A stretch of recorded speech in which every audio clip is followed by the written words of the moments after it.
생물의 구성과 다양성. 그래서 이제 토요일은 주로 이제 물리 파트를 쭉쭉쭉쭉 나가신다 하면 뭐 일요일은 내가 생물 파트를 쭉쭉 나가고 그 다음에 끝나면 또 화학이랑 지구가 이렇게 골고루 들어가겠죠. 그래서 생물의 구성과 다양성 여기를 배울 건데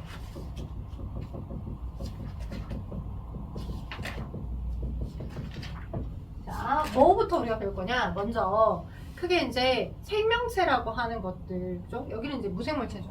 숨을 쉬지 않잖아요. 거기다가 스스로 막 심장을 뛰게 한다거나 그러지 않잖아요. 근데 우리 동물은 이제 심장을 스스로 뛰게 해서 계속 뭔가 순환이 일어날 수 있게끔 해주는 이제 역할들을 수행하는 게 있고, 얘네들이 가지고 있는 기본적인 단위랑 생명이 가지고 있는 기본적인 단위가 다 다르겠죠. 연구를 해봤더니 다르더라는 거야. 근데 다르지만 얘네도 화학물질로 이루어져 있고 생명도 생명체를 구성하는 그것도 화학물질로 원소들이 결합한 그들의 원소들끼리 결합돼서 만들어진 어떤 화학물질들이 모였는데 또 일괄된 생명체만의 고유한 역할들을 수행하다는 거지. 신기하게도. 그리고 이 세포로부터 또 그 다음 이제 세포로 정보들이 전달돼서 흘러가기도 하고. 그래서 너무너무 신기해서 연구를 생명체에 맞춰서 이제 연구를 해본 겁니다. 오케이. 그래서 우리는 이제 숲과 나무 두 개를 이제 반복해서 배울 거예요. 나무와 숲을. 큰 흐름에서 보시게 되면 어떻게 되느냐. 일단은 숲만 먼저 볼게요. 우리 생명체에 나중에 뒤쪽으로 가시게 되면 생명체의 분류를 해서 배울 거야. 분류. 그러니까 생명체들이 있는데 우리가 걔네들이 가지는 고유한 이제 그들만이 가지는 독특한 특징을 가지고 나눠봤더니 눈에 안 보이면 우리가 미생물이라고 표현하죠. 눈에 안 보일 만큼 너무 작아 미생물. 그죠? 눈에 보이는데 각각 고유한 역할을 수행하면 이제 뭐 생물이라고 하는 거고. 눈에 보이지 않는 미생물 중에서는 뭐 곰팡이도 있을 거고. 그죠? 엄마가 막 그 샤워할 때 환기 안 틀고 하면 막 스키차 곰팡이 껴 힘들어 막 그러시는 게 눈에 보이진 않지만 곰팡이들이 있고 그들이 이제 곰팡이 포자를 막 이제 발산해내면 우리 동물, 우리 사람들의 호흡기관이 안 좋으니까 곰팡이들도 있을 수 있고, 그죠? 또는 뭐 세균, 그죠? 그리고 눈에 안 보이는 얘네들의, 그죠? 여러 개들이 있겠죠. 세균이랄지. 눈에 보이는 생물들 중에서도 크게는 양분을 스스로 만들어내는, 그죠? 양분을 스스로 합성해내는 아이가 있고, 그렇지 않고 그 양분들을 공급받아서 에너지를 섭취받아서 생활하는 아이들도 있어. 그지? 그래서 양분을 공급받아서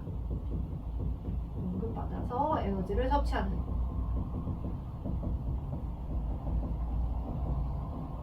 오케이?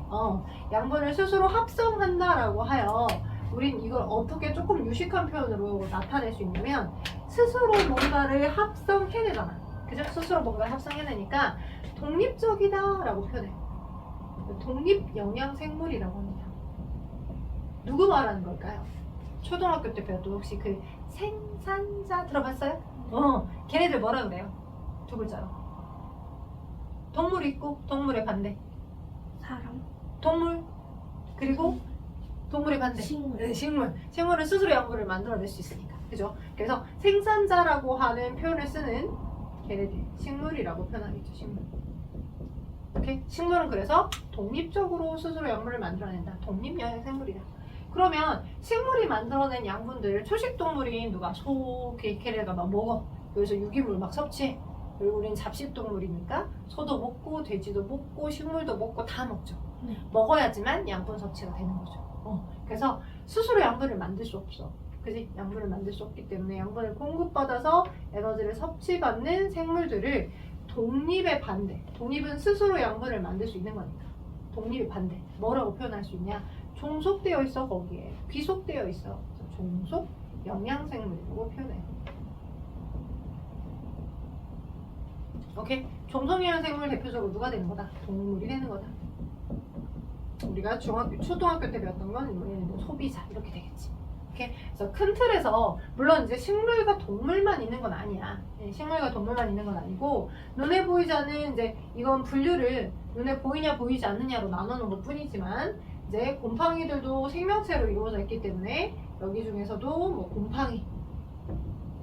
곰팡이만의 고유한 나름의 특성이 있어. 눈에 보이지 않지만 여러 세포들이 아주 미세한 세포들이 모여서 조직이나 기관까지 분화된 정도는 아니야. 얘는 조직과 기관까지 좀 분화되어 있어. 뭔가 조금 더 복잡해. 고중한 역할들을 각각 다 수행해. 근데 얘네들은 아직 거기까지는 아니야. 그래서 근데 세포들로 이루어져 있기 때문에 곰팡이들을 우리는 균류, 균계 이렇게 표현해요. 오케이? 그리고 얘네들보다 조금 더 미흡하긴 하지만 나름 발전되어 있는 형태들의 한 개의 세포로 되어 있는 생명체도 있어. 그게 이제 세균. 그래서 세균들 여기 균자가 똑같이 들어가니까 동일한 아인가? 라고 헷갈릴 수 있지만 좀 달라. 거기서 말하는 세균은 이 균계의 균하고는 달라. 세균. 그래서 세균류라고 표현하고요. 그래서 세균은 다른 말로 조금 원핵 생물계라고 표현합니다. 그래서 자, 식물은 식물계, 동물은 동물계에 속하는 아이들이고요. 균류는 균계에 속하고 원핵 생물계에 속하는 아이들 각각 있고요. 이 원핵 생물계라고 하는 디테일, 왜 얘가 이름이 원핵이냐라고 하는 건 오늘 우리가 세포 소기관을 더 디테일하게 배우고 생물 이제 얘네들이 어떤 식으로 진화해 갔는지를 하면서 다시 잡아드릴 거야. 이름만 이런 게 있어라고 알고 계시면 돼. 원핵 생물계가 있다면 똑같이 한 개 세포로 되어 있거나 조금 얘네들보다는 얘네들의 세대들보다는 조금 더 한 단계 진화된 한 개의 세포로 되어 있거나 또는 더 진화된 얘네보다 진화된 건 아니지만 그냥 한 단계 세포로 되어 있거나 조직 정도까지는 있는 구성 단계를 우리는 뭐라고 하냐? 자, 여기 원핵 생물계였잖아요. 얘는 원생 생물계라고 합니다. 이름이 비슷해서 많이들 틀려요. 오케이. 자, 그래서 크게 이제 얘네들을 나중에 분류의 체계를 하면서 배우게 될 거야. 이 분류 체계가 이제 고3들이 배웠어. 고3들이 배웠던 거에서 약간 심화된 내용을 좀 덜어내고 어차피 고3 되어서 배우면 너무 분류가 많아서 외울 거 많고 힘들 수 있으니까 먼저 조금은 이분 기본 구조를 배우고 올라가자 라고 해서 중1 때 실어진 거고 자, 그래서 디테일은 나중에 더 배울 거야. 여기 이제 책 하면서 배울 거야. 오케이? 이렇게 다양한 생물들이 존재하는데 하은이가 기억하셔야 되는 건 그래도 누구는 식물은 독립영양생물이라고 하는 거구나. 동물은 종속영양생물이라고 하는 거구나. 이 정도의 키워드는 알고 가요. 거기 한 켠에다 적어줘. 식물은 스스로 광합성을 하니까 양분을 합성하니까 독립영양생물이라고 하는 거구나. 그리고 동물은 한 켠에 적어줘도 돼. 근데 거기다가 그리고 동물은 종속영양생물이라고 하는 거구나. 반드시 양분을 먹어야지만 스스로 만들 수 없으니까 섭취를 해야지만 그죠? 섭취를 해야지만 진화될 수 있다. 종속 영양생물이다 라고 적어줘.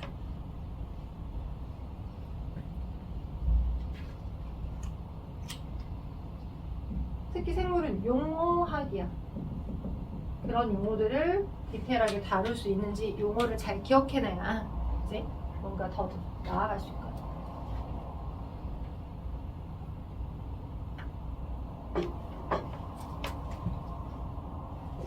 자, 그러면 동물이든 식물이든 기본적으로 다 뭐로 이루어졌냐면 얘네들은 조금 더 기관과 조직이 분화되어 있는 아까 그런 미생물들보다 조금 더 한 단계 많이 진화된 형태의 개체들이니까 어떻게 되냐면 식물이든 동물이든 가장 최소 수준은 식물을 구성하는 각각의 세포, 동물을 구성하는 각각의 세포들로 모여 있어요. 그리고 얘네들은 한 개 세포로만 되어 있는 게 아니라 더 진화된 형태들이다 보니까 세포들, 같은 기능의 세포들이 모여서 같은 기능의 세포가 모여 그지? 같은 기능의 세포들이 모여서 일괄된 기능을 수행하는 조직들로 발달이 되고요. 오케이. 그리고 여러 조직이 모여 일정 기능을 수행하는 기관들이 존재합니다. 기관들이 존재해요. 그리고 각각의 여러 기관이 있겠죠. 그 여러 기관이 모여서 독립적인 나라는 역할을 너라는 역할을 수행하는 각각의 개체라고 표현해요. 이게 식물과 동물의 공통 구성관계예요. 얘네도 다 세포가 있고 식물세포, 각각 일정한 기능을 수행하는 세포들이 모여서 조직을 이루고 조직들 여러 개가 모여서 하나의 기관을 형성하고 기관 여러 개가 모여서 온전한 개체를 수행하는 거예요. 이게 공통 구성관계예요. 식물, 동물의 공통 구성력.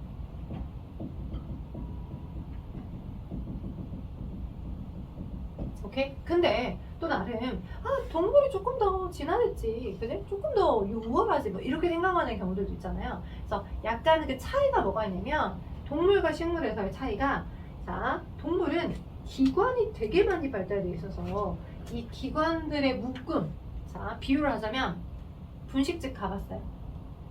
순대 먹어요? 안 먹어요? 순대 맛 별로예요? 그래.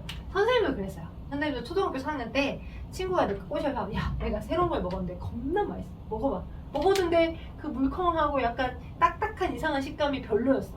근데 이제 한 2년 뒤쯤에 또 이제 약간 컸다고 먹어봤더니 겁나 맛있는 거야, 그 맛이. 그래서 이제 또 먹어봤는데 친구랑 순대에 떡볶이 국물 찍어 먹으니까 또 맛이 또 달라요. 그래서 항상 세트로 시키죠. 김, 떡, 순.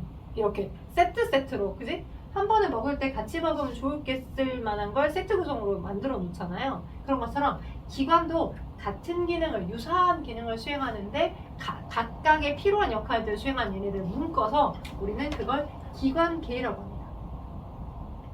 그래서 동물은 기관계를 거치고 기관이라고 하는 게 있어요. 그러니까 기관들 여러 개가 모여서 조금 더 분화된 기관계가 있고 그 여러 기관이 모여서 개체를 이룬다. 예를 들자면 동물한테만 있는 거야. 우리 양분 이제 공기 마시고 내보내고 공기 마시고 내보내고 해야 되잖아. 호흡을 담당할 때 폐라는 기관 필요하죠. 그죠? 근데 코로부터 공기가 들어가고 코 기관 좌우 기관지로 나눠져서 양쪽에 폐가 있어요. 이렇게. 오케이? 코 기관 좌우 기관지로 나뉘어지고 양쪽에 폐가 있습니다. 폐. 이렇게. 그리고 폐에 이제 나름 운동을 하게끔 하기 위한 나머지들. 그러니까 얘네들도 기관, 너도 기관, 너도 기관. 이 기관은 여기 있는 기관하고 똑같은 단어는 아니야. 여기는 기체가 이동한다라고 해서 그 기체 기자를 쓰는 거고, 여기는 조직이 더 넘어서 분화된 형태의 기관의 역할을 한다라는 거고, 동의어인 것 뿐이야. 오케이. 그래서 이 모든 각각의 기관 세트들이 모여서 일정 기능을 수행하잖아. 기관계는. 되겠어요? 오케이. 기관계라는 기능을 수행하니까. 그래서 이런 식으로 호흡기관계도 있고, 동물은, 그죠? 소화기관계도 있죠. 입이 음식을 씹어서 소화시켜. 그죠? 그래서 식도로 거쳐서 위에서 또 소화되고, 소장 거쳐서 흡수되고, 대장 거쳐서 바깥으로 내보내시니까 똥으로. 그래서 그런 소화기관계. 그다음 심장이 펌핑해줘. 네. 그죠? 심장이 계속 연결된 혈관을 통해서 이제 계속 순환을 시켜주니까 순환기관계. 그 다음에 배설기관계도 있을 거고, 여러 기관계들 묶어서 가지고 있어, 동물. 됐죠? 그래서 동물은 기관계가 발달했다. 근데 식물은 있어봤자 기관이 뭐밖에 없냐면, 자, 우리 식물과 동물이 가지고 있는 기관을 한번 비교해보자. 머릿속에 떠오르는 걸 한번 해보게. 동물이 가지고 있는 기관에 위도 있어요. 소화. 그죠? 그 다음에 소장도 있어야 될 거 같고, 대장도 있어야 될 거 같고, 심장도 있어야 돼. 양분을 계속 순환시켜줘야 되니까. 그리고 또 뭐도 있어야 될까? 폐. 그죠? 호흡을 해주게끔 기체가 담아들어져야 되니까 폐도 있어야 돼. 그리고 또 뭐도 있을까? 배설기관에다가 콩팥도 있어야 돼. 오케이? 간도 있어야 돼. 네, 이자도 있어야 돼. 여러 개가 있거든. 이 하나하나들이 다 기관이야. 그죠? 근데 식물이 가지고 있는 기관은, 얘는 동물이고, 식물이 가지고 있는 기관은 일단 양분이 흡수돼야 되는 뿌리. 그래서 줄기. 오케이? 그 다음 잎. 광합성 하기 위한 잎. 그죠? 그리고 나중에 이세를 만들기 위한 꽃. 그리고 꽃이 피고 진 자리에 열매가 맺죠. 열매. 그죠? 이 5개밖에 없어. 식물에. 오케이? 식물의 기관. 뭐뭐 있다고? 뿌리, 줄기, 잎.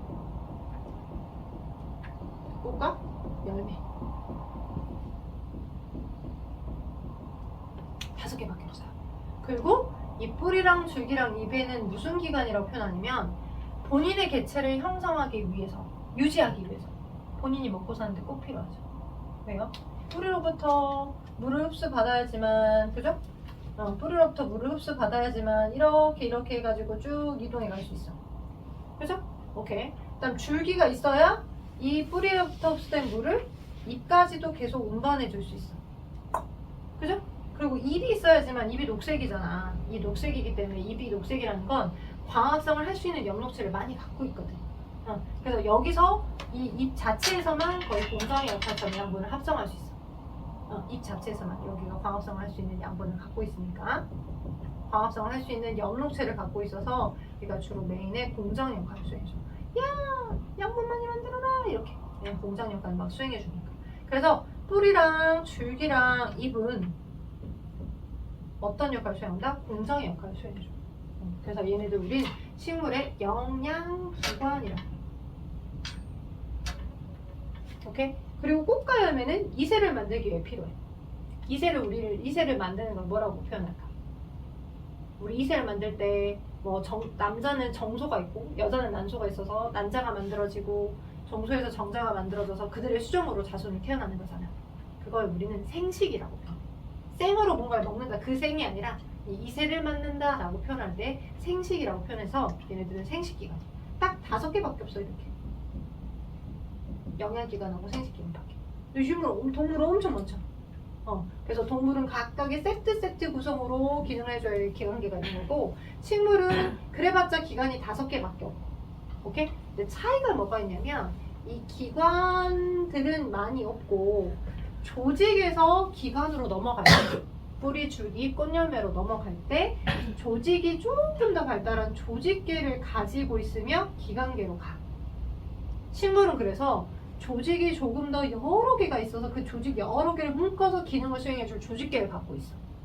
근데 기관은 꼴랑 5개밖에 없어. 여기까지 차이점 알겠어요? 네. 오케이. 그래서 식물과 동물의 차이점. 빨간색은 식물이야. 이렇게 공통으로 동식물이 다 가지고 있는 건 동식물이 모두 다 공통으로 가지고 있는 거지만 식물은 조직이 발달한 조직계를 갖고 있고 기관계체로 가는 거지 기관계는 없더라 식물은. 네, 동물은 세포 조직 기관 기관계 개체로 가더라. 되겠어요? 오케이. 자, 그렇다면 식물이 가지고 있는 왜냐면 동물은 그림을 딱 보면 그지? 딱 어떤 모양인 것 같아. 초등학교 때부터 많이 봐서 아이는 소화를 담당하는 소화기관계고 호흡기관계고 수화기관계인지 그림을 어느 정도 보면 유사하게 유추가 가능해. 근데 식물은 내 몸의 거가 아니다 보니까 그림을 본 적도 별로 없어서 어렵게 많이 느껴. 식물에 대해서 조금 먼저 하고 그리고 들어갈 거야. 그러니까 숲을 먼저 보고 세포 소기관, 세포가 어떤 역할을 어떻게 수행하는지 나무로 들어갈 거야. 숲 먼저 보게. 여기까지 괜찮아요? 네네네. 자, 그래서 지금 선생님이 설명했던 내용이 어디 쪽에 있는 거냐면 페이지 여기 31쪽부터 설명을 하고 있었어.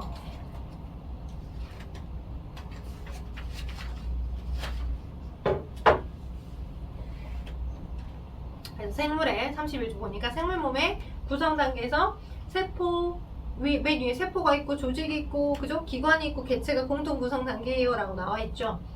그리고 동물을 먼저 딱 설명하고 있는데 동물이 가지고 있는 조직이 있고 식물이 가지고 있는 조직이 있어. 동물과 식물 모두 다 공통으로 조직이라는 구성 단계를 가지니까. 자, 그러면 동물이 가지고 있는 조직과 식물이 가지고 있는 조직을 좀 비교를 한번 해볼게. 동물의 조직, 식물의 조직. 돼요? 동물의 조직. 일단 많은 기관들로 각각 기능을 수행해줘야 되기 때문에 동물이 가지고 있는 조직도 크게는 4종류가 있습니다. 동물이 가지고 있는 조직들은 4종류가 있고요. 식물이 가지고 있는 조직은 이제 기능상으로 나눠봤을 때 식물은 동물과 약간 달라요. 어떻게 다르냐면 우리는 몸의 모든 골고루의 부위에서 속도가 다를 뿐이야. 속도는 다르지만 동물은 속도는 다르지만 다 세포 분열을 해. 그치? 그래서 내 세포 분열하는 시간이 약간 달라. 우리 태어났을 때 엄마로부터 태어나면 머리부터 몸통 다리까지 3등신이지 않나? 3등신. 근데 평생 3등신인가? 그러진 않지. 평생 3등신이니까 생각하면 끔찍하네. 그치? 그러니까 머리의 세포 분열 속도는 더디 일어나고 몸통의 세포 분열이 더 빨리 많이 일어나서 몸은 많이 자라나는 거야. 세포의 수가 늘어나서 개체가 커지는 거거든. 그래서 몸은 많이 키가 쭉쭉쭉 자라나고 머리통은 조금 덜 자라나는 거지. 머리통에 있는 세포의 분열은 적게 일어나니까. 이렇게 이제 세포들마다 다 분열하긴 하지만 분열하는 시기 속도가 약간 다른 거야, 동물은. 근데 식물은 자, 분열 조직이라는 부분이 있고 이 분열 조직에서 용어가 조금 어렵죠. 이 분열 조직에서 계속 뭐해서 세포 분열을 통해서 세포를 만들어주면 그 역할을 받아서 내가 행해주는 역할만 수행하면 돼. 걔는 더 이상 분열은 하진 않아. 분열 조직에서 세포 분열을 통해서 뭔가를 만들어줬어. 그러면 만들어준 역할을 부여받아서 그 역할만 영구히 계속 해주면 되는 조직 두 개로 나눠져.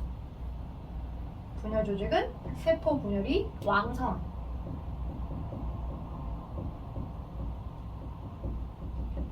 조직이야. 혹시 엄마가 대파 키워본 적 있어? 안 해봤어? 혹시 쪽파나 식물 키워본 적 있어? 네. 있어요? 뭐 키워봤어요? 강낭콩? 네, 강낭콩. 그래. 막 쭉쭉 자라죠. 줄기 막 뿌리 이렇게 막 자라잖아요. 이렇게 쭉 위로 자라진 않지만 키워본 적이 있죠. 근데 이제 만약에 상상을 해봐. 이제 언니가 집에서 요리를 해. 요리할 때 필요한 것 중에 하나가 여러 요리 재료가 있긴 하겠지만 선생님 대파랑 쪽파 이런 거 다 했어요. 파 맛이 약간 있잖아요. 근데 보면 대파는 이렇게 생겼어요. 대파 뿌리 부분 많이 잘라내죠. 네. 그리고 이제 여기 약간 희야가 이렇게 녹색이잖아요. 그죠? 오케이. 근데 이 대파를 계속 먹을 수 있는 방법이 있어요. 물이나 또는 이제 얘를 자라게끔 해줄 수 있는 약간의 흙에다가 얘를 심어놔. 그래서 아예 여기 뿌리를 다 쓰는 게 아니라 뿌리에서부터 약간 여기 위쪽 정도 부분까지만 잘라서 요리를 해. 그래서 얘를 잘 자라게 햇빛 받아서 광합성하게 어느 정도 일정 시간이 지나잖아. 그럼 여기서 다시 또 생겨나 있어. 그래서 어느 정도 자라면 또 잘라서 또 요리한테 써. 오케이? 또 햇빛 주고 광합성하게 그럼 여기서 또 얘가 자라나요. 신기하죠? 쪽파나 대파나 부추들이 다 이러합니다.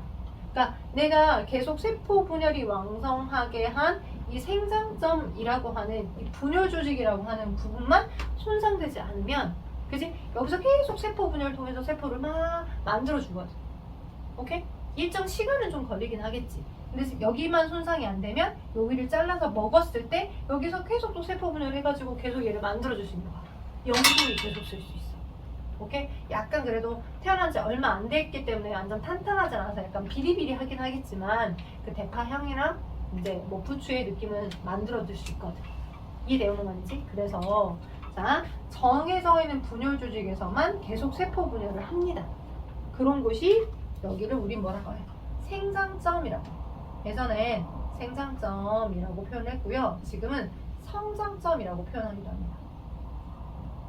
여러분 책에 아마 성장점이라고 나와 있을 거예요. 오케이? 네. 자, 분열 조직 어디에 있냐? 지금 저 식물 먼저 했어요. 한참 넘겨봐. 식물의 33쪽. 식물의 몸을 구성하는 세포 단위로 뭐 표피나 여러 가지 세포들이 있는데 조직해서 나와 있죠. 동그라미 1, 동그라미 2 보이네. 그죠? 분열 조직. 세포 분열이 왕성하게라는 조직으로 식물의 성장이라는 부위에 분열 조직이 있더라. 그런 분열 조직에 성장점이랑 형성층이라는 아이가 있더라. 기억하셔야 돼. 이렇게 여기 정해져 있는 곳에서만 계속 세포 분열해서 뭔가 세포를 만들어주면, 그러면 거기서 이제 더 이상 훈련을 하지 않고 내가 어떤 역할을 해라 라고 미션을 부여받은 연구 조직에서 뭐 광합성을 하거나, 그죠? 광합성을 하는 건 여벽 조직 세포. 뭐 표피 조직은 겉을 구성하거나 식물의 외관을 탄탄하게 유지를 한다거나, 그 다음에 물관 조직이거나 체관 조직이거나 여벽 조직이 이런 역할들을 수행해줘. 들어보라고 한번 써주는 거야. 들어보라고. 그래서 큰 틀에서 여기서 계속 세포 분열해서 막 만들어주면 미션을 부여받아서 각각의 내 역할들만 수행해주는 거구나. 얘네들은 스스로 세포 분열하진 않구나. 이 정도만 기억해두면 돼. 근데 동물은 각각의 모든 세포에서 필요한 시기에 따라서 이제 분열이, 그지? 스탑되어 있기도 하고 계속 분열하기도 하고 시기와 속도가 약간 달라서 동물이 가지고 있는 조직은 뭐가 있냐? 앞으로 와서 봐줄게. 내가 식물과 동물을 비교하면서 보다 보니까 31쪽에 거기 아래쪽 동물이 가지고 있는 조직이 있습니다. 동물이 가지고 있는 조직. 네, 아래쪽 동물이 가지고 있는 조직에는 이제 혈액처럼 어디 사이사이를 이제 지탱하고 연결시켜주고 합체시켜주는 역할이야. 그러니까 혈액이 계속 혈관에 딱 충족되어서 충당되어서 계속 흘러가야 역할들이 수행되겠잖아. 또는 이 뼈와 뼈 사이를 힘줄이나 인대가 있어서 접혀지게 한다거나 움직임을 줘야 되니까 힘줄이나 인대와 같은 것들이 뭐야? 결합 조직이야. 이건 동물이 가지고 있는 조직이야. 식물이 가지고 있는 조직은 아니고 동물이 가지고 있는 조직. 혈액과 힘줄과 인대가 있고요. 그리고 자, 외부의 정보들이 뭐 어떻게 막 빛이 들어왔어. 아니면 어떤 냄새가 나는 것 같아. 그 정보를 판단해서 야, 뭐 움직여야 되겠어. 도망가야 되겠어. 이런 명령을 받아서 액션을 수행해줘야 되겠지. 그런 조직이 있어. 그게 신경 조직이야. 외부의 정보를 받아들여서 이동시키게끔 해줘야 되겠죠. 그죠? 신경 조직을 구성하는 건 신경세포인데 신경세포는 이렇게 생겼어요. 이렇게. 오케이? 동물의 세포가 이렇게 무조건 항상 동그란 모양만 갖고 있는 건 아닙니다. 이게 핵이고. 오케이? 근데 얘가 이제 각각이 어떤 역할을 수행해줘야 되니까 외부로부터 정보, 안테나처럼 정보를 받아서 전선처럼 흘러갈 수 있게끔 되어 있어요. 이렇게. 이런 신경세포들로 되어 있는 게 신경조직입니다. 오케이? 신경조직. 그래서 신경조직은 이제 외부 정보를 받아서 흐를 수 있도록. 오케이. 그 다음 신경조직도 있고, 자, 막 몸 수축이 안해줘서 막 몸에 텐션을 만들어주기도 하고 몸에 힘을 주게끔 해주는 근육세포들로 이루어져 있는 근육조직이 있겠지. 그죠? 내 몸의 근육조직들. 됐죠?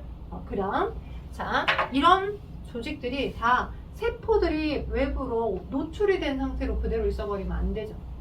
왜요? 그 살아있는 세포들 내부에 있는 혈액이 흐르거나 아니면 근육이나 신경들이 그지 보호되어 있어야 되겠지. 그죠? 보호되어 있어야 되기 때문에 그걸 보호할 수 있게끔 하기 위한 무슨 조직? 상피 조직을 동물은 가지고 있어요. 한 층의 얇은 세포층 또는 우리 어디 소화기관 안에도 얇은 세포층이 존재해서 내부에 다 보호를 하고 있는 겁니다. 상피 조직이나 근육 조직, 신경, 결합 조직은 동물이 가지고 있는 조직이에요. 식물은 분열 조직과 연구 조직, 그리고 디테일하게 역할을 부여받아서 나는 겉을 보호만 할래. 식물한테는 표피, 겉을 보호하는 한 층을 표피라고 해. 오케이? 동물에게는 상피라는 단어를 쓰고. 그치? 역할은 비슷해. 두 개가. 근데 동물에게는 겉을 보호하게끔 해주는 역할은 상피라는 키워드로 얘기를 하고요. 식물은 표피라는 키워드로 이야기를 주로 많이 합니다. 그리고 양분이 이동되게끔 해주는, 자, 물이 흡수되어 들어가야지만 광합성 할 건데 물광과 체광과 엽육조직 이런 것도 있어요. 여기까지 괜찮죠? 네. 그래서 동물과 식물이 가지고 있는 조직 두 개를 비교해 봤고요. 이미 여러 기관들 비교했었죠? 식물이 가지고 있는 기관에 뿌리, 줄기, 잎, 꽃, 열매 설명해줬어. 식물은 가지고 있는 기관이 뿌리, 줄기, 잎 딱 5개. 그리고 미세를 만들기 위한 꽃, 열매. 근데 동물은 엄청나게 많은 기관들을 갖고 있다. 그죠? 그래서 동물은 여러 개가 기관이 모여서 이렇게 기관결이 형성하더라. 됐죠? 자, 아웃라인들은 이런 역할들을 수행합니다. 그죠? 오케이. 다음 어디로 오시나? 여기 설명에 되어 있는 부분들이 이렇게 있고, 자, 제가 어디를? 32쪽에 식물의 구성 단계를 먼저 설명을 이제 방금까지 정리했던 걸 바탕으로 이 모든 조직과 기관과 그 다음에 조직계를 이용하여서 식물의 구성 단계를 한번 먼저 설명을 할게요. 그래서 식물의 구성 단계를 먼저 설명을 할 거고 거기에 맞춰서 이제 뒤에는 문제를 한번 풀어보고 이제 수업을 봤으니까 한번 볼게요. 오케이. 자, 일단 식물은 해바라기가 맨 아래 그림에 있죠. 그죠? 거기 32쪽 아래 해바라기 그림. 해바라기는 온전한 개체입니다. 뿌리도 가지고 있고, 그죠? 줄기도 있을 거고, 잎도 있을 거고, 그 다음에 꽃이 피어져 있는 이렇게 해바라기 뿅뿅뿅뿅뿅뿅. 그쵸? 잎도 이렇게 있을 거고. 맞죠? 이 뿌리, 줄기, 잎, 꽃은 구성 단계가 기관이라고요. 오케이. 그러면 그런 기관들을 딱 잘라서 봐보면 이 기관 안에 당연히 뭐가 들었겠어요? 당연히 이 기관 안에는 조직도 있고 세포도 있겠지. 그죠? 일정 기능의 세포가 모여서 조직이 돼, 조직이 모여서 조직기가 돼. 그리고 각각의 기관을 구성했으니까. 그죠? 그래서 저는 잎 단면을 이렇게 잘라볼게요. 오케이? 자르게 되면 이 기관을, 잎이라고 하는 기관, 영양기관을 잘라보게 되면 디테일하게 여러 세포들이 모여있는 잎의 앞면 표피. 시험 문제 많이 나오는 거야. 잎의 뒷면 표피. 이렇게로 표피 세포들이 모여있는 표피 조직계가 있구나 라고 하는 걸 알 수 있습니다. 하나하나가 표피 세포예요. 그죠? 너도 표피세포야. 앞면과 표피, 앞면과 뒷면 표피. 자, 근데 모든 식물세포가 광합성을 하기 위한 소기관 엽록체를 다 갖고 있을까? 아니에요. 기회요, 아니에요. 갖고 있을까? 있어요. 갖고 있을 것 같죠? 자, 확실하게 물어봤더니 잘했어요. 자, 양파. 언니 양파 까봤죠? 엄마 좀 도와줬을 것 같아, 요리할 때. 양파 이렇게 바깥에 까보면 안은 어때요? 흰색. 투명하죠? 네. 거의 투명하잖아요. 그러면 식물이 이렇게 녹색으로 보이는 이유는 광합성을 하는 엽록체가 녹색이어서 그래. 엽록체를 많이 갖고 있는 세포는 녹색으로 보여. 광합성을 하기 때문에. 그죠? 근데 식물세포잖아. 양파도. 안에는 녹색이 아니네. 그죠? 얘는 투명한 이유는 엽록체라는 걸 안 갖고 있어요. 이렇게. 대신에 여기 위쪽에 이제 뭐 가끔 우리 뿌리가 자라거나 이제 뿌리란다. 잎이 자라거나 줄기가 자라거나 여기가 잘라지거든. 자르고 여기만 먹거든 우리가. 실제 얘는 어디 있어? 이렇게 흙 속에 파묻혀 있어. 오케이? 그래서 여기 있는 이 잎들이 녹색을 가지고 있어서 여기서부터 광합성을 했던 양분들이 여기에 저장만 되는 거야. 그러니까 모든 식물세포가 다 광합성을 하게 하는 엽록체를 다 갖는 거? 아니야. 그걸 기억해야 돼. 네. 광합성을 하는 세포들만 주로 녹색, 엽록체를 갖고 있고 엽록체를 갖고 있기 때문에 광합성을 할 수 있는 거고 양분을 저장하는 역할을 가지고 있는 것들은 녹색이 아니더라. 그죠? 네, 투명하더라. 그래서 실제 표피 조직을 구성하는 표피 세포들만 따서 봐보면 엽록체가 없어. 표피 세포들은 엽록체가 없어. 그래서 투명해. 여기는. 오케이? 없어. 근데 왜 식물의 잎이 녹색으로 보이냐? 이 표피세포 아래쪽에 해당하는 여기 질서정연하게 배열되어 있는 이 세포들, 이 엽육세포들이 엽록색을 겁나 뒤지게 많이 갖고 있어. 녹색. 지금 내가 검색으로 찍고 있지만 다 녹색이야 지금. 엄청나게 많이 가지고 있어. 오케이? 엽록체를 많이 가지고 있고 세포도 세포답게 기능을 해야 되니까 핵이라고 하는 걸 갖고 있어. 이따 설명해 줄 거야. 핵의 기능, 엽록체가 어떤 역할을 하는지 기능도. 아무튼 엽록체들을 광합성을 엄청 많이 합니다. 오케이? 그래서 질서정연하게 배열되어 있는 아이가 있고 약간 이 똑같은 형태의 모양이긴 한데 약간 엉성하게 배열되어 있는 아이도 있어. 엽록체가 있는데 얘네들도 광합성을 하는 장소예요. 이렇게. 오케이? 그리고도 핵을 갖고 있는 부분이 이렇게 있고요.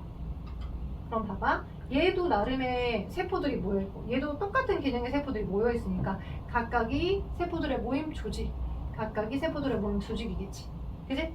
위에 질서정연하게 배열된 조직을 우리는 울타리 조직이라고 해요. 오케이? 약간 엉성하게 배열된 이 조직은 우리는 해면 조직이라고 합니다. 오케이? 근데 이 둘은 같은 조직의 묶음이잖아. 일정된 기능을 수행하지. 그러니까 뭐겠어? 둘을 합하여서 뭐라고 해? 조직계라고 하는 거야. 그지? 식물에게 광합성을 한다는 건 지금 여기 엽록체라고 엽록체를 갖고 있어서 광합성을 많이 한다는 건 식물에게 꼭 필요한 거 아니야? 얘가 공장의 역할을 하는 거니까 엄청 필요한 거야. 이제 하은이가 뭐 이렇게 들었을 때 가장 기분 나쁜 말일 수도 있어. 선생님 어릴 때 그랬거든. 야, 학생의 기분이 뭐야? 공부나 해! 이런 표현 있죠. 뭐 학생은 엄마 아빠들이 얘기할 때, 어르신들이 얘기할 때 돈을 벌 수 있는 생산직의 역할은 안 하니까 공부만, 미래를 위해서 공부를 계획해 라고 하는 형태의 표현인 거잖아. 그런 것처럼 식물도 엽록체를 갖고 있으니까 양분을 스스로 합성할 수 있죠. 그래서 가장 식물에 광합성을 한다는 건 가장 기본이 됩니다. 그래서 두 조직을 합하면 광합성을 하는데 크게 기여한다라고 해서 얘를 기본 조직계라고 해요. 여기까지 되겠어요? 외울 수 있도록 선생님이 설명을 했고요. 기본 조직계. 그 다음 앞에 한 층은 엽록체가 없는 표피 조직, 표피 세포들이 모여있는 표피 조직, 뒷면도 한 층은 내부를 보호해야 되니까 한 층을 덮고 있는 표피 세포들이 모여있는 표피 조직. 그러니까 앞면 표피랑 뒷면 표피 조직을 모아서 보면 뭐라고 하겠어? 표피 조직계라고 하는 거야. 오케이? 식물이 가지고 있는 조직계는 아까 선생님이 얘기했던 거 3개밖에 없어. 그죠? 그러면 3개 중에 벌써 하나, 2개를 배웠죠. 하나 남았죠?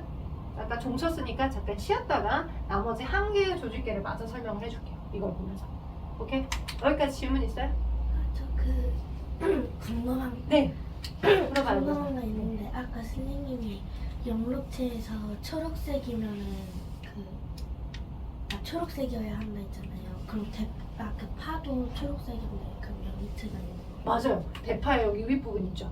거기는 그 세포들도 엽록체라고 하는 걸 많이 가지고 있는 세포들이 거기 대파 윗부분 구성하니까 엽록체를 갖고 있는 거고요. 대파 아래쪽은 하얗죠.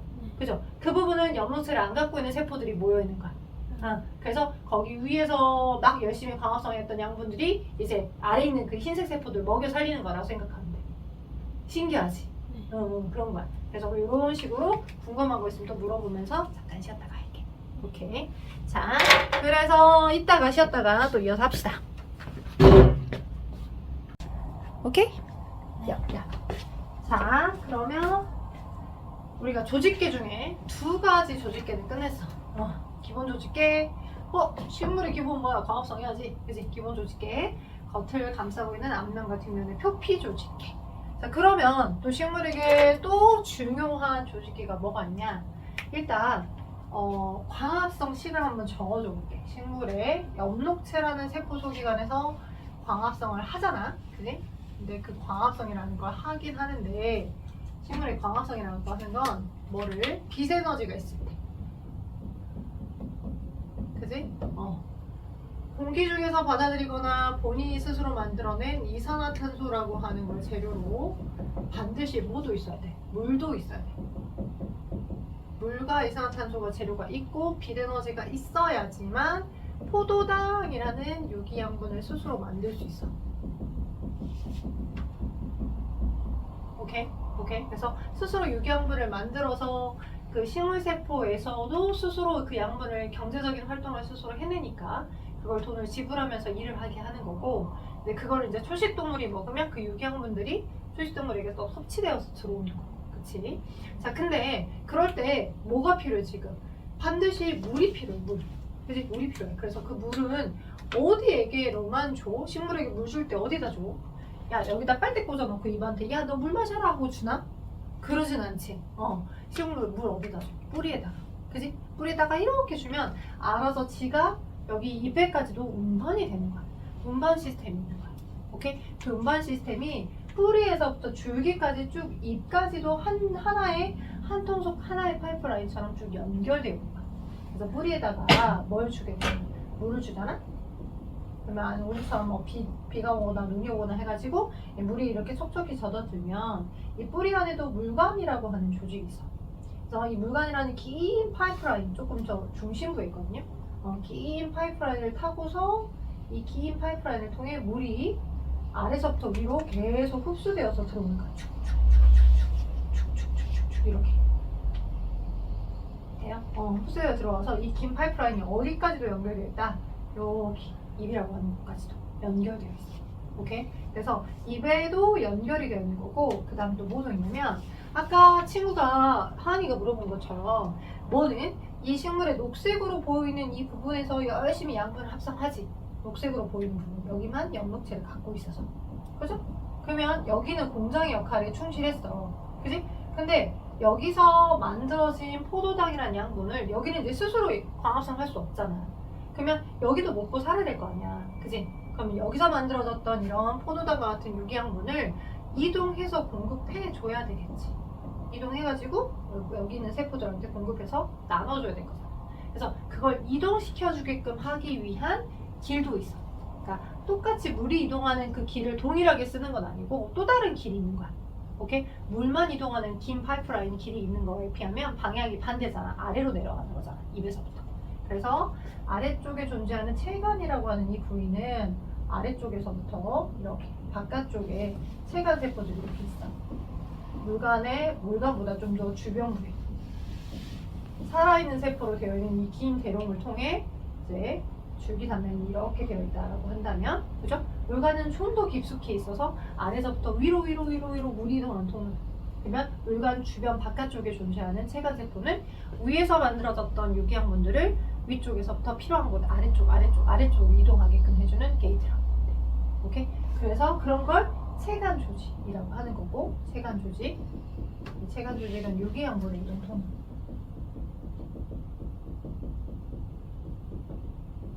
여기서 말하는 유기양분 얘를 말하는 거야. 포도당. 그지? 유기양분의 이동 통로고 안쪽에 존재하는 이 이렇게 길고 이렇게 하나의 긴 대롱처럼 아예 위아래에 물간 세포들이 뻥뻥 뚫려 있어. 죽은 세포층으로 되어 있어서 위아래 세포들이 그냥 뻥뻥 뚫려 있는데 그래서 아래서부터 마치 위가 빨아 올리면 쭉 타고 올라갈 수 있게끔 되어 있는 거야. 그 세포를 우리는 물간 조직이야. 물간 조직. 그러면 이런 물간 조직과 체간 조직이, 그죠? 물간 조직과 체간 조직이 어디에도 이어져야 돼? 입까지도 연결되어 있어야 돼. 예, 이 물간 조직과 체간 조직이라고 하는 얘네들이 입에 해당하는 부분까지도 계속 연결되어 있거든? 얘를 딱 잘라서 그 단면을 봐보게 되면 어떻게 되어 있냐? 물간 조직에 해당하는 세포들은 죽은 세포층으로 되어 있다 보니까 좀 덩치가 크고요. 구멍이 이렇게 뻥뻥뻥 뚫려 있는 것처럼 이렇게 되어 있어요. 덩치가 크고, 이렇게 이런 이제 위아래 세포벽은 뚫려 있는 거야. 근데 얘를 이제 2D로 봤기 때문에 그냥 세포들 여러 개가 모여 있는 이 그림으로 보이는 거고, 세포벽이 뚫려 있다 보니까 긴 대롱처럼, 긴 하나의 빨대처럼 연결되어서 흡수가 될 수 있고, 체간 세포는 살아있는 세포들로 되어 있다 보니까 조금 더 치밀하고, 그죠? 세포 크기가 조금 더 작아. 이렇게 되어 있어. 아래는 체간 세포. 오케이? 그런 체간 세포들을 모여있는 여기가 체간 조직, 그죠? 위에는 무슨 조직? 물과 무기양분이 이동되는 물간 조직. 이렇게 되는 거야. 그지? 그러면 이렇게 관들이 세트로 있네요. 곧 졸업하죠? 네. 졸업할 때 기본 옵션으로 뭐 받아요? 꽃다발 받죠? 네. 꽃다발. 다발로 꽃이 여러 개로 묶어져 있으면 우리가 꽃다발이라 하잖아. 그런 것처럼 관에 해당하는, 물관이나 재관이라는 관에 해당하는 게 세트로 묶어 있네요. 그래서 여기를 우리 뭐라 하나? 이렇게 되어 있는 얘네들, 물간 세포들이 모이는 물간 조직, 체간 세포들이 모이는 체간 조직들이 모여 있기 때문에 얘네들을 관다발 조직계라고 합니다. 그래서 3개의 조직계를 배웠어요. 식물이 가지고 있는 조직계, 표피 조직계, 기본 조직계, 관다발 조직계. 되죠? 이해되실 수 있겠죠? 기억하셔야 돼. 그래서 여러 조직이 모였는데 거기다 더 추가로 한 가지만 더 설명할게요. 자, 모든 표피 조직을 구성하는 세포들은 엽록체를 안 갖고 있어서 투명하다라고 했죠. 앞면과 뒷면에 해당하는 얘네들은 빛이 그대로 투과되어서 이 엽록체를 많이 가지고 있는 울타리 조직과 해면 조직이 광합성을 많이 할 수 있게끔 빛이 그대로 투과될 수 있게끔 해준 역할을 하는데, 희한하게도 약간 피로에 따라 진화가 되어 있는 세포들이 있어. 이 뒷면 쪽에 있는 표피 세포들이 일부는 엽록체를 가지고 있어요. 그리고 이 하나가 이렇게 서로 모여져 있는 게 하나의 세트처럼 2개의 이 세포들이 이렇게 세포벽이 조금 더 탄탄해요. 두꺼워요. 약간 마주보고 있는 쪽은 세포벽이 좀 더 두껍습니다. 그래서 이런 구멍을 만들어 줍니다. 이렇게 되어 있는 이렇게 있고 여기가 벌려져서 구멍이 열려지는 것처럼 돼요. 그리고 얘네들은 엽록체를 갖고 있어요. 오케이? 주변에 있는 표피세포들은 엽록체가 없고요. 얘를 확대해서 옆에다가 그림을 그려보면 어떻게 되냐, 이렇게 마주보고 있는 쪽은 아래면 세포들의 세포벽이 좀 더 두껍고, 그죠? 이렇게 세포들 2개가 마주보고 있는 거야. 핵을 갖고 있고 엽록체를 갖고 있어. 오케이? 근데 주변에 해당하는 표피세포들은 엽록체가 없어. 이렇게 없어. 그리고 또 이렇게 표피세포들이 있는데 여기 이쯤에 또 이런 세포들이 있어. 엽록체를 갖고 있고 여기 주변에 있는 표피세포들은 엽록체가 없고 핵은 갖고 있고 이렇게. 되죠? 자, 그러면 이 비어서 뻥 뚫려져 있는 이 곳을 우리 뭐라고 하냐? 기공이라고 합니다. 기공이라고 해요. 이 기공을 만들어주는 엽록체를 특이하게 가지고 있는 이 세포를 공변세포라고 해요. 오케이? 자, 기공이고요. 오케이? 얘는 공변세포입니다. 오케이? 자, 공변세포들이 뭘 만들어준다? 기공을 만들어줍니다. 오케이? 이 기공은 왜 필요하냐면 이 물이 봐봐. 물이 뿌리서부터 계속 이렇게 가야 되잖아. 그지? 그러면 우리가 뿌리서부터 계속 어느 정도 물을 흡수받아서 줄기를 통해 잎까지 계속 공급을 시켜줘야 돼. 그러면 우리가 이걸 음식이라고 생각하자. 저녁을 내가 먹을 기회가 없어. 그래서 점심 때 저녁밥까지 한꺼번에 몰아서 먹었다고 해서 저녁 때 꼬르륵 소리가 안 나나? 그러진 않잖아. 그지? 우리가 이제 나름 한꺼번에 막 5일 거의 밥을 한꺼번에 막 먹을 수 없잖아. 한 번에. 얘가 소화가 돼야 그 다음 걸 또 먹고 소화가 돼야 한 번에 그걸 또 먹고 그러겠지. 찌양이나 위대한 친구들, 뭐 위대한 그 먹방 유튜버들 있지, 몇 명의 친구들을 제외한 그 특수한 사람들을 제외하고서 일반적인 사람들은 한 번에 한 끼 여러 개의 끼니를 한꺼번에 먹을 수가 없어. 소화가 돼야 또 다른 걸 들어오고 소화가 돼야 또 다른 걸 들어오잖아. 마찬가지로 물을 계속 이동을 시켜주려면 이 물이 어느 정도는 소진이 되어야 이 물기둥을 통해서 계속 물이 상승돼서 공급될 수 있는 거야. 이 물을 수증기 상태로 계속 어느 정도는 버려주어야지만 물기둥을 통해 물이 계속 상승될 수 있거든. 그걸 증산작용이라고 해. 그런 증상작용을 할 수 있게끔 약간의 구멍을 열어두어서 기체들이 드나들 수 있게끔 기공을 열어두어서 이 물관을 통해서 나갔던 물이 수증기 상태로 내보내지는 거야. 기체 상태로 버려주니까 일부 거기서 소진이 되니까 계속 물기둥을 통해서 계속 운반될 수 있는 거지. 그걸 해주는 역할을 하기 위해 이 특수하게 공변세포가 엽록체를 가지고 있어야지만 해요. 이해되겠어요? 이 디테일한 작용은 우린 증산작용이라고 하는데 이건 중학교 2학년 때 배웁니다. 오케이? 중2 때 배우는 내용이고 이 증산작용을 하기 위해서 특이하게 표피세포인데 엽록체를 가지고 있는 세포도 있더라. 그치? 걔를 우리는 뭐라고 하더라? 공변세포라고 하더라.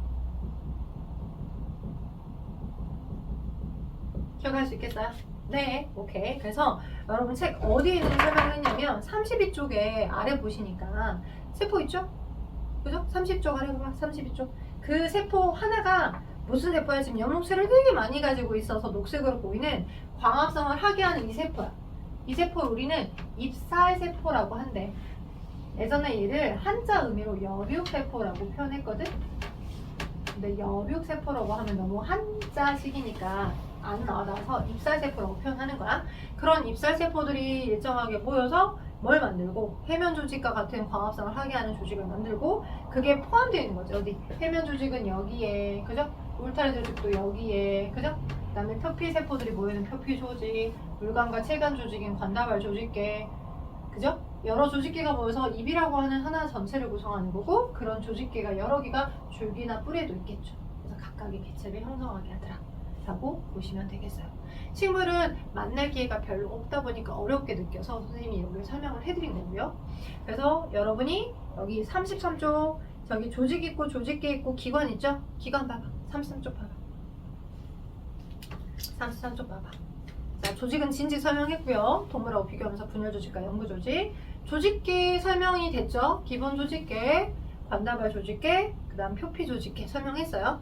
오른쪽에 보니까 식물의 조직계에 대한 디테일한 설명이 나와 있죠?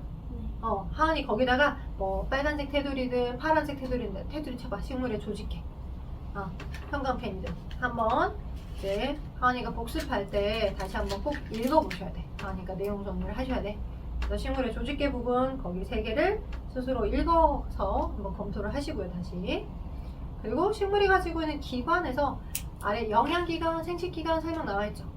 영양기관 뿌리 줄기, 생식기관 꽃과 열매. 그죠? 여기서 크게 5개로 나눠져서 이렇게 여러 개가 모여서 이제 개체를 이루더라 라고 보고 넘어가시면 될 것 같아요. 자, 그래서 식물에 대한 설명을 어느 정도는 완수를 했습니다. 식물의 여러 가지 구성 단계. 동물은 31쪽 앞으로 와봐. 31쪽. 31쪽 앞으로 오시면 동물은 자, 동물도 여러 세포들이 있더라. 그지? 뭐 거기 신경세포, 근육세포, 상피세포 이렇게 있으면 같은 기능의 세포들이 모여서 신경조직, 근육세포가 모여서 근육조직, 그 다음에 상피조직이 모여서 상피세포가 모여서 상피조직이 되죠. 여러 조직들이 모여서 하나의 위라는 기관을 형성하고 기관 여러 개가 같은 기능의 기관들 여러 개가 묶어서 기관계가 형성이 되더라. 그래서 온전한 개체가 만들어지더라 라고 보시면 될 것 같아요. 돼서? 되겠어요? 오케이?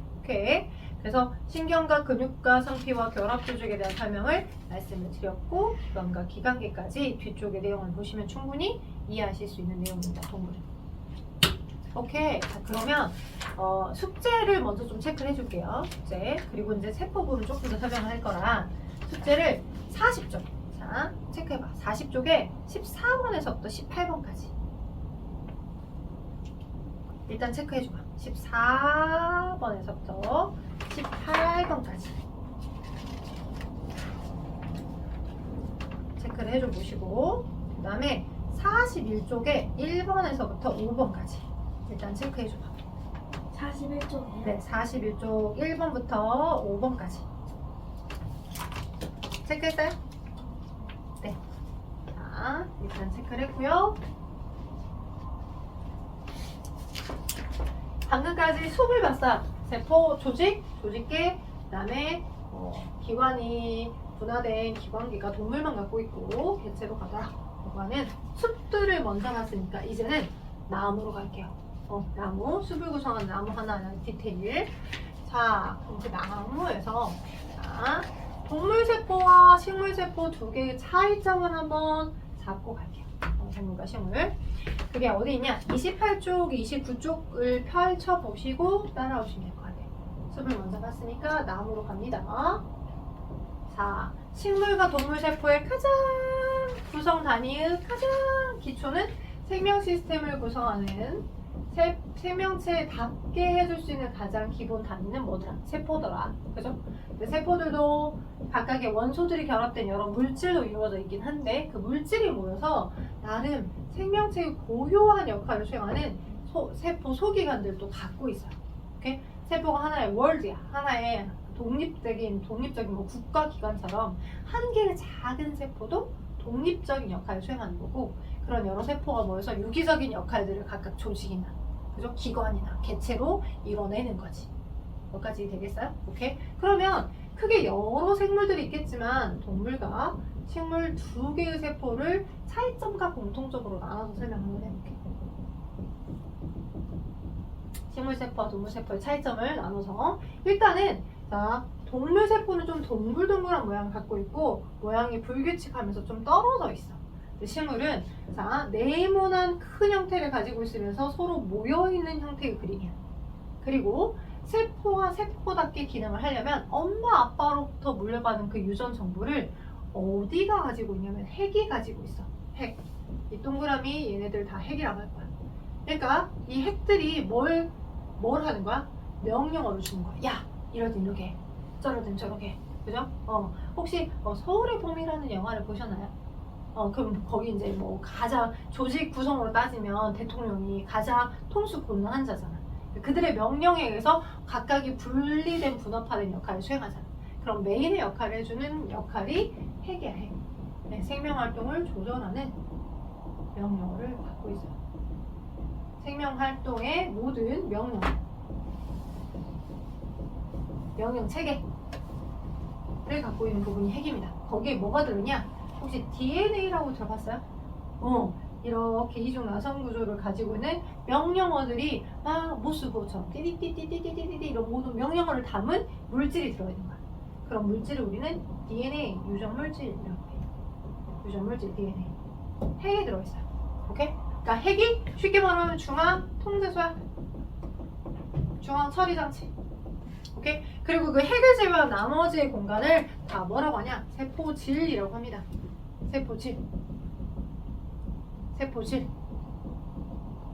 오케이? 나머지 세포질. 이 세포질은 무엇으로 선생님이 비유를 할 수 있냐면 수영장 가보셨죠? 그러면 이제 이쪽은 유압풀, 바운더리가 있어서 거기 안에 이제 물이 들어가 있죠? 얘보다 수심이 좀 더 깊은 온수풀은 또 다른 바운더리가 있어서 물이 거기에 들어가 있죠. 그러니까 이 바운더리라고 하는 부분 안에 들어있는 물처럼 세포질은 액체로 되어 있고 그 액체 위에 다양한 소기관들이 둥둥둥 떠다니면서 각각 기능을 수행하는 거예요. 오케이? 핵은 나름대로 모든 명령어를 담아서 가지고 있는 거고요. 그 다음 식물과 동물의 차이가 뭐가 있냐면 식물은 제일 바깥쪽에 뭘 갖고 있냐? 세포 벽을 갖고 있어. 이렇게 빨간색으로 선생님이 세포벽을 그림을 추가로 그리고 있습니다. 오케이? 각각의 세포벽을 갖고 있습니다. 세포벽. 이 세포벽은요, 자, 식물의 형태나 외형을 유지시켜줘. 이 세포벽. 그러니까 뭔가 탄탄하고 견고할 것 같은 느낌이 드니까 모든 물질이 못 통과하게끔 막아주는 경호막인가? 이렇게 생각할 수 있는데 그러지 않아. 상대적으로 탄탄하긴 한데 그 외부의 물질이 그 안으로 그대로 쓱 다 들어올 수 있어. 세포벽은. 그래서 모든 물질이 다 그대로 외부에 있던 물질이 그냥 그대로 다 들어와. 모든 물질을 통과 통과 가능해. 그럼 선생님, 모든 물질을 통과시킬 수 있는 가능한 역할을 세포벽을 갖고 있는데, 그러면 이 안쪽에 있는 얘는 뭐예요? 라고 물어볼 수 있어. 세포벽이 바깥쪽에 있으면 세포벽보다 안쪽에 존재하는 아이가 있거든요. 자, 이렇게 세포벽이 이렇게 바깥쪽에서 이렇게 하나 있으면 세포벽보다 안쪽으로 이렇게 테두리를 구성하고 있는 얘는 세포막입니다. 실질적으로 세포막이 물질 출입을 조절하는 역할을 수행합니다. 세포막이. 그치? 왜냐면 바깥쪽은 견고한 어떤 외형 형태를 유지한다라고 해도 모든 물질을 다 안에 통과시키잖아. 그치? 근데 해계 명령을 받아서 우리가 이제 중앙 통제소니까 해계 명령을 받아서 야, 너 더 들어와, 너 덜 들어와. 그치? 나 필요하니까 너 더 오게 하고 싶어. 이런 명령을 받아 컨트롤을 해야 될 거잖아. 막 적이 침투하고 있는데 그걸 막 그대로 받을 수는 없으니까. 그래서 해계 명령을 받아서 나름의 각각 뭐 1번 게이트 뭐 예를 들어서 빨간색으로 표현하면 내가 헷갈릴 수 있으니까 예를 들어서 뭐 이렇게 검정색으로 세포막 안에 각각의 게이트가 있어. 오케이? 게이트가 있어서 야, 지금 나 필요한 물질 들어오고 있으니까 1번 게이트 열어서 더 그 필요한 물질을 더 많이 들어오라 해. 예. 야, 이 물질은 내가 지금 충분히 여기서 해소하고 있거든. 더 안 필요하니까 야, 뭐 닫아, 들어올 필요 없어. 이렇게 해계 명령을 받아서 이 세포막에 있는 뭔가를 이용하여 더 물질이 들어오게 한다거나 덜 들어오게끔 한다거나 이런 출입을 조절해 주는 거야. 오케이? 내부의 세포막에서 출입이 조절되는 거고, 세포벽은 그 바깥에 있는 모든 물질이 그냥 안으로 들어오게끔, 흡수되어 들어오게끔, 그렇지만 형태만 유지되게끔 해주는 거야. 오케이? 그래서 세포벽은 누구에게만 있다? 식물세포만 가지고 있는 특징입니다. 식물세포만 가지고 있다. 그럼 동물세포는 네. 동물세포는 안 가지고 있어요? 네, 동물은 세포벽이 없어요. 대신에 뭐밖에 없냐면 세포막밖에 없어요. 오케이? 그래서 훨씬 더 방어벽에 더 이제 약간 무능하죠.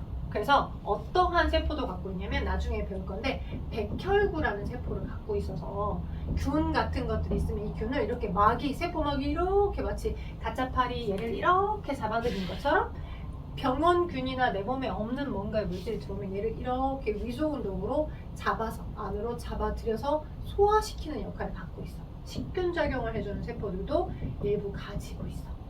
균을 먹어서 없앨 수 있는. 동물은 왜 벽이라고 하는 어떤 외형을 유지시키는 건 없다 보니까. 그래서 식물하고 다르게 식물은 세포벽이 있지만 동물은 세포벽이 없어서 바로 뭐밖에 없다. 제일 바깥쪽에 있는 게 세포막이야. 얘도 똑같이 물질의 출입을 조절해줘. 핵의 명령을 받아서. 여기까지 되겠어요? 어렵지 않죠? 핵은 중앙통제소, 그죠? 그리고 세포막을 통해서 물질의 출입이 조절되고, 물질의 출입이 조절. 그래서 세포벽은 식물만 갖고 있다. 세포벽은 식물만 가지고 있다. 식물만 가지고 있는 소기관. 그 다음 식물만 가지고 있는 세포 소기관 중 에너지 대사와 관련된 뭐 있었어요? 우리 계속 광합성 하면서 얘기했던 거. 무슨 체? 녹색으로 보여요. 엽록. 그치, 엽록체. 네, 엽록체에 녹색 색소를 있기 때문에 녹색으로 보이거든요. 근데 이제 우리가 시험 문제 풀 때 칼라본으로 푸는 건 아니잖아요. 그죠? 칼라본으로 푸는 건 아니다 보니까 녹색으로 많이 이제 칼라 책에서는 그렇게 표현되지만 이제 흑백으로 만날 때는 어떻게 표현되냐면 마치 엽록체가 동전이 이렇게 많이 쌓여져 있고, 오케이? 이 동전들이 연결되어 있는 상태처럼 이렇게 많이 표현돼요. 거기다가 저 동전처럼 쌓여져 있는 하나하나에 안테나를 가지고 있어요. 저 안테나 때문에 녹색으로 보이는 거예요. 이 안테나가 엽록소라는 색소예요. 저 안테나가 엽록소라는 색소고, 이 엽록소라는 녹색 색소가 빛을 막 흡수하게 하죠. 우리 눈 쪽으로 녹색을 반사시켜서 녹색으로 보이게 하는 것 뿐이고. 오케이? 자, 그래서 이렇게 녹색으로 보이고 있는 엽록체가 있어요. 그래서 에너지 대사 스스로 뭘 만들어줘? 엽록체가 있으니까 물과 이산화탄소를 재료로 뭘 만들어준다? 유기양분, 포도당이라는 유기양분을 만들어주죠. 그죠? 포도당이라는 유기양분을 합성하더라. 그죠? 뭐가 있을 때? 빛이 있을 때. 이런 빛 에너지가 있을 때 이걸 합성하게 해주더라. 그게 광합성이었어. 빛이 있을 때. 어디에서? 엽록체라는 세포 소기관에서. 맞죠? 오케이? 오케이? 자, 근데 우리가 기억해야 될 것 중에 하나가 얘가 에너지를 스스로 합성을 한 거야. 독립영양생물 스스로 양분을 만들어서 빛을 통해서. 근데 얘가 달러야. 우리나라인데 달러를 만들었어. 비유를 하자면. 그치? 더 좋은 거지. 지금 달러가 굉장히 환율 가치가 올랐으니까. 그치? 근데 달러인데 우리나라에서 직접 바로 내가 뭐 컵라면이나 짜파게티 사고 바로 달러를 지불하고 거스름돈을 받을 수 있어 없어? 못 받죠. 필요 없다고 해서 찢어버려요? 아니. 바보죠. 그죠? 달러를 은행 가서 우리나라에서 통용될 수 있는 돈으로 바꿔주기만 하면 돼요. 오케이? 그렇게 양분을 이용하는 거야. 그러니까 만들어내는 건 달러야. 실질적으로 광합성을 통해 만들어내지는 형태는 직접적으로 바로 쓸 수 없지만 돈의 가치를 가지고 있는 달러로 만들어내는 거고, 그죠? 근데 이 나라에서 직접적으로 바로 쓰려면 식물세포든 동물세포든 모두 다 공통으로 가지는 뱅크, 환전소에서 돈을 바꿔줘서 그 바꿔진 형태로 양분들을 이용합니다. 여기까지 이해돼요? 오케이? 그 환전소가 누구냐? 자, 지금 에너지 대사와 관련된 거 얘기하고 있어. 엽록체도 스스로 달러를 만들어주는 에너지를 합성을 해줬기 때문에 에너지 대사와 관련된 일을 하는 거고, 두 번째로 에너지 대사와 관련된 일을 해주는 세포 소기가 뭘 얘기할 거냐? 마이토콘드리아를 얘기할 거야. 마이토콘드리아라고도 하고요. 예전 교육과정에 최근 이제 영문을 그대로 한글로 옮기다 보니까 마이토라고 쓰는 게 현재는 맞고, 예전에는 미토콘드리아 이렇게 표현했어요. 미를 마이라고 읽은 거죠. 미를 이렇게, 그죠? 미를 마이로 읽는 것 뿐이야. 그래서 미토콘드리아는 어떻게 생겼냐? 이 미토콘드리아는 식물하고 동물세포 둘 다 공통적으로 다 갖고 있습니다. 오케이? 식물만 가지고 있는 세포 소기가 뭐라고? 엽록체랑 광합성을 식물만 하니까 엽록체랑 세포벽은 식물만 가지고 있는 세포 소기가 아니라고. 근데 식물이 만들어냈던 달러를 그대로 쓸 수가 없어. 동물도 그 에너지라고 하는 걸 섭취했던 에너지를 그대로 쓸 수 없다 보니까 이 마이토콘드리아라고 하는 것은 어떻게 생겼냐? 이렇게 생겼어. 이렇게 안에 되게 막 주름이 많이 져 있는 거죠. 돼요? 그다음 여기도 되게 많이 주름이 많이 져 있는 거죠. 여기 이렇게 생겼어. 네. 그래서 마이토콘드리아라고 하는 세포 소기관이 어떤 일을 해주냐? 자, 마이토콘드리아를 지나가면서 우리가 받았던 저 포도당이라고 하는 양분을 산소를 바탕으로 뭐로? 얘가 달러야. 비유를 하자면 달러를 우리나라 돈으로 바꿔줍니다. 비유해서 설명하는 거야. 돼요? 근데 그 우리나라 돈이라고 하는 표기를 뭐로 표현해 주냐면 얘를 유기양분이라고 했다는 포도당을 세포에서 쓸 수 있는 형태의 에너지, 생명활동 에너지라고 표현해 줍니다. 생명활동 에너지로 바꿔주는 일을 해줘야지만 이 에너지 형태가 신사임당이야. 10,000원권, 50,000원권, 그죠? 그 돈을 지불하면서 일을 시키면서 생명활동을 할 수 있는 거야. 됐죠? 오케이? 그래서 마이토콘드리아라고 하는 건 모두 다 식물, 동물에 다 들어있더라. 자, 책에 있는 그림을 보면서 한번 정리를 한번 해줄게요. 보시면 자, 29쪽에 동물세포랑 식물세포 그림이 딱딱 위에 나오죠. 동물도 핵이 대빵 큰 게 있고요. 그 다음 막 주름주름 줄글줄글 적어있는 마이토콘드리아 보이신가요? 네, 생명활동에 필요한 에너지를 만든다. 그게 생명활동에 필요한 에너지를 우리 뭐 한다? 달러를 우리나라 돈으로 바꿔주는 거, 그런 일을 해주는 거라. 그죠? 그래서 이런 일을 해주는 거 우리가 우리 일상생활에서는 주로 뭐라고 해? 뱅크, 환전소라고 표현할 수 있죠? 그리고 또 우리 몸에서 쓸 수 있는 에너지를 만들어 줬기 때문에 우리 인체 내에서, 그러니까 물론 빛을 바탕으로 스스로 양분을 만들어 준 건 아니지만 우리 인체에서 쓸 수 있는 에너지를 만들어 줬기 때문에, 다른 말로 발전소, 에너지를 생성하게 해줘서 발전소, 이렇게도 빗대어서 표현하기도 해요. 누구를? 마이토콘드리아. 여기까지 이해됐어? 그래서 마이토콘드리아가 지금 그림에는 하나만 나와 있지만 하나의 세포에도 여러 개의 마이토콘드리아를 갖고 있을 수 있어. 오케이? 그 다음에 식물도 마찬가지, 여러 개의 마이토콘드리아를 갖고 있을 수 있어. 그리고 식물, 동물, 세포 둘 다 공통적으로 세포막을 갖고 있어서 세포막이 물질의 출입을 조절해준다. 물질의 출입을 조절해준다. 네? 출입 조절. 그래서 자, 거기 마이토콘드리아 설명했죠? 거기 내부 세포질 봐봐. 세포막과 핵 사이를 채우는 여러 생명활동이 일어난다라고 세포질 설명되고, 세포막은 세포를 둘러싸고 있는데 세포 안팎의 물질의 출입을 조절해주죠. 동물과 식물에 둘 다 있더라. 근데 오른쪽에 세포, 식물 세포를 보니까 제일 바깥에 세포 벽을 더 추가로 갖고 있죠. 그죠? 그래서 세포의 바깥을 둘러싸서 세포에 보호하고 일정한 모양을 유지하게 하더라. 모든 물질을 다 통과시키는 게 세포 벽이다. 그래서 엽록체는 녹색으로 보이죠? 동전이 쌓아진 것처럼 광합성을 통해 양분을 스스로 만들어지는 거더라. 아래쪽에 지금 세포의 구조와 기능 비교했어. 아래 발전기 누구겠어? 기계가 작동하는 데 필요한 에너지를 만드는 발전기 누구를 빗대 설명하는 걸까?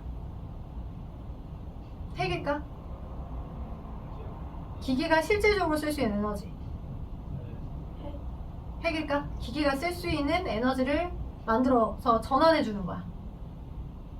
핵 아닌 것 같아. 핵 아니에요. 뭐예요? 자, 그럼 하나씩 볼게요. 중앙통제실은 어디예요? 세포 소기관으로 빗대서 표현하면 중앙통제실. 이래라 저래라 명령을 줄 수 있는 거죠. 중앙통제실. 중앙통제실. 중앙통제실의 역할은 세포막. 세포막일까? 중앙통제실. 이렇게 해 저렇게 명령을 만들어주는 곳이잖아. 세포벽. 중앙통제실. 야, 너 일 이렇게 해야 돼. 야, 너 이때는 이렇게 일을 해야 돼. 세포치. 야, 너 이럴 땐 이렇게 일을 해야 돼. 라고 명령을 갖고 있어. 감독관이야. 한 글자. 핵. 네, 핵이에요. 중앙통제실은 핵입니다. 제품을 생산하고 조절하는 걸 통제해주는 모든 명령의 기관이 중앙통제실이고 빗대면 핵이고요. 그 아래쪽에 그림 보면 뭔가의 물질이 들어가고 있죠. 출입문과 담장. 그죠? 그래서 외부에 빵에 원료가 들어오고 만들어진 빵이 나가기도 하고 담장 공장 내부를 보호하기도 하는 뭐겠어? 그게 세포막. 맞아요. 세포막. 근데 네, 맞아요. 아까 중앙통제실에서 조절하고 통제한다고 했잖아요. 네. 근데 여기 세포막에도 출입을 조절하는 거. 그치. 봐봐. 조절이라는 키워드가 조절이라는 단어 하나가 거기에 들어간다고 해서 다 똑같은 뜻일까? 아니야. 여기서 말하는 조절은 명령이야. 여기서 말하는 건 여기서 말하는 조절은 너 1번 기간, 너 2번 기간, 3번 기간 일을 하게 해주게끔 감독관이 각각 그 명령을 해주는 것도 그것도 조절이잖아. 그지? 그러니까 특정 단어가 똑같이 들어가 있다고 해서 전체 문맥으로 판단해야 되는 거지. 그 키워드가 동일하게 들어갔다고 해서 모두 다 똑같은 뜻이 되진 않아. 오케이? 그래서 여기서 말하는 조절은 명령어가 감독관이 어떤 명령을 내려주는지에 대한 걸 하는 걸 말하는 거야. 그렇기 때문에 조절이라는 그 단어 하나에 꽂혀가지고 걔가 똑같은 기능이에요 라고 판단하면 절대 안 돼. 어떤 문제든 어떤 과학 문제에서든 여기서의 조절은 외부에 있던 물질이 들어오게끔 하는 걸 조절하는 게 아니라 제품 생산 과정에 대해서 너 많이 만들어 적게 만들어 라고 하는 명령어에 대한 스타터잖아. 그래서 핵을 설명하는 거야. 되겠어? 네. 그래서 핵과 그 다음 출입문과 담장은 세포막에 대한 설명이겠죠. 그죠? 그 다음 기계가 작동하는 데 필요한 에너지를 만드는 건 누구를 빗대서 표현할 수 있을까? 에너지 생산. 에너지라고. 에너지. 마이토콘드리아. 맞습니다. 마이토콘드리아입니다. 기계에게 필요한 연료를 공급해줘야 기계가 돌아갈 거잖아. 그 에너지라고 하는 걸 스스로는 못 만들지만 외부에서 받은 연료로부터 막 계속 발전기를 돌려가지고 그 에너지를 바꿔가지고 공급해주는 거니까. 잘했어요. 자, 그래서 세포 소기관에 대한 설명까지 다 완료를 했기 때문에 자, 친구가 우리 하은이가 어디를 그래도 문제를 하나는 풀어보고 퇴근하는 게 좋겠잖아요. 그죠? 아까 내줬던 부분만 숙제가 되는 게 맞고요. 아까 어디서부터 어디 내줬어? 40쪽 14번에서부터 68번 그리고 오른쪽 해줬죠? 맞아요. 그러면 40쪽에 있는 13번도 숙제로 내줄게요. 그러니까 40쪽 전체랑 41쪽 전체가 숙제야. 오케이? 그리고 지금 하나만 같이 확인하고 퇴근을 시킬 거야. 어디를 풀어볼 거냐면 39쪽에 10번 한번 풀어봐. 39쪽 10번.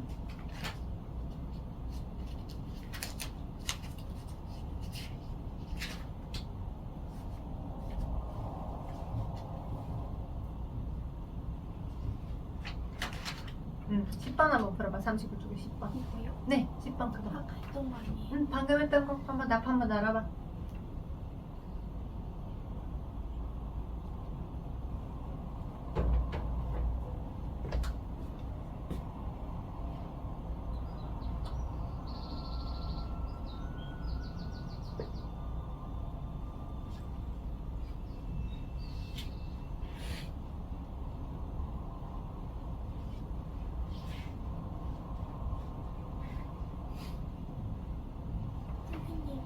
그림 잠깐 헷갈리는데 앞에 한번 봐도 돼요? 네, 보세요, 보세요.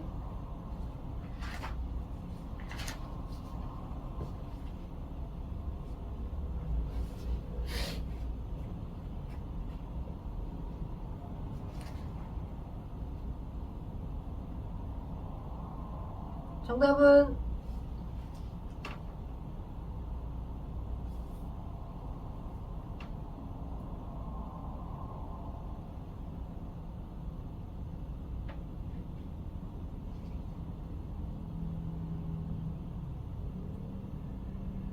4번? 4번 중앙통제소. 옳은 걸 물어봤죠. 중앙통제소. 아 그러면 틀린 거 아니라 옳은 거. 중앙통제소는 핵이야. 네.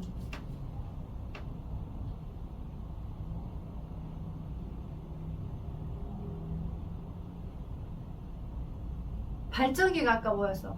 그 미토콘드리아. 세포막 세포막? 발전기가? 발전기가 그 에너지를 만드는 에너지를 만들어주는 거잖아. 세포막이 에너지 만들어줬어? 아니요? 세포막은 출입을 조절해주지. 더 들어오게 담장처럼. 그죠?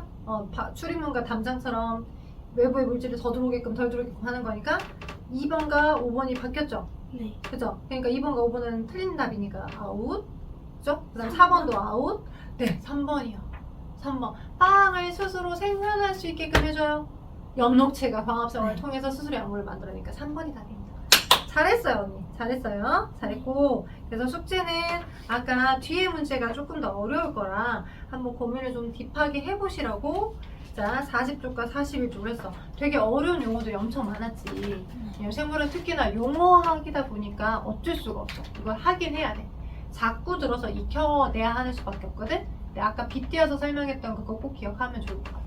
발전소가 마이토콘드리아, 에너지를 스스로 만들어내는 양분을 합성하는 빵을 생산하는 장소는 엽록체처럼. 돼요? 오케이. 그래서 복습 꼭 하셔서 숙제 다음 주에 해가지고 오세요. 고생했네요. 퇴근하십시다.